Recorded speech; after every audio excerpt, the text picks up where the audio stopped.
Hello दोस्तों, एक बार फिर से स्वागत है आपके अपने YouTube चैनल भक्ति सागर पर। आज हम आपको 51 शक्तिपीठों की स्थापना कैसे हुई कथा सुनाते हैं। ब्रह्मा के पुत्र प्रजापति दक्ष की पुत्री सती से भगवान शिव का विवाह हुआ। कुछ समय बाद दक्ष को पूरे ब्रह्मांड का अधिकारी बना दिया। इससे दक्ष में अभिमान आ गया। वह अपने आप को सर्वश्रेष्ठ समझने लगा। एक यज्ञ में भगवान शिव द्वारा खुद को प्रणाम न करने पर दक्ष ने उन्हें अनेक अपशब्द कहे। दक्ष ने शिव को श्राप दिया कि उन्हें देव यज्ञ में उनका हिस्सा नहीं मिलेगा। यह सुनकर नदी ने भी दक्ष को श्राप दिया कि जिस मोह से वह शिव निंदा कर रहा है वह बकरे का हो जाएगा। कुछ समय बाद दक्ष ने एक भव्य यज्ञ का आयोजन किया।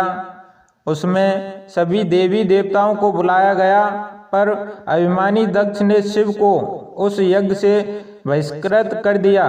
किसी तरह सती को यह पता चला तो उन्होंने शिव से उस यज्ञ में जाने की अनुमति मांगी।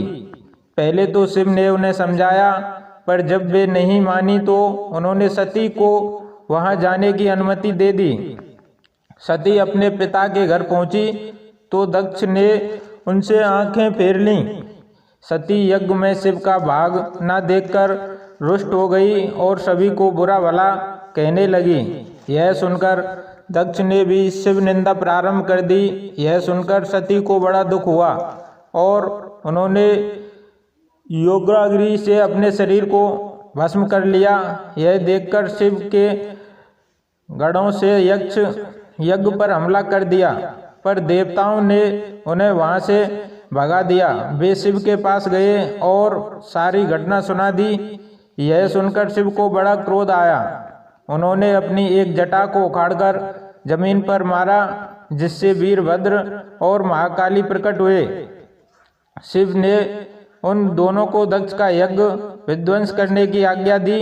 उन्होंने पल भर में ही दक्ष का यज्ञ विध्वंस कर डाला और वीरभद्र ने दक्ष का सिर काटकर उसे यज्ञ कुंड में फेंक दिया।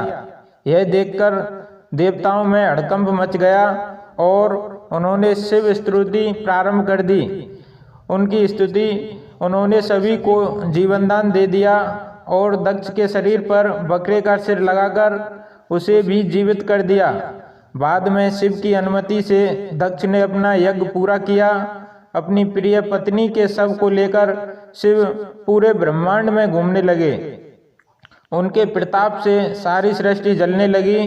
तब विष्णु ने अपने सुदर्शन चक्र से सती के शरीर के 51 टुकड़े कर दिए। ये टुकड़े जहाँ जहाँ गिरे वहाँ शक्तिपीठों की स्थापना हुई। तब सती का पूरा शरीर कट कर गिर गया तो भगवान बहुत दुखी हुए और कैलाश पर जाकर एकांत में समाधि ले ली।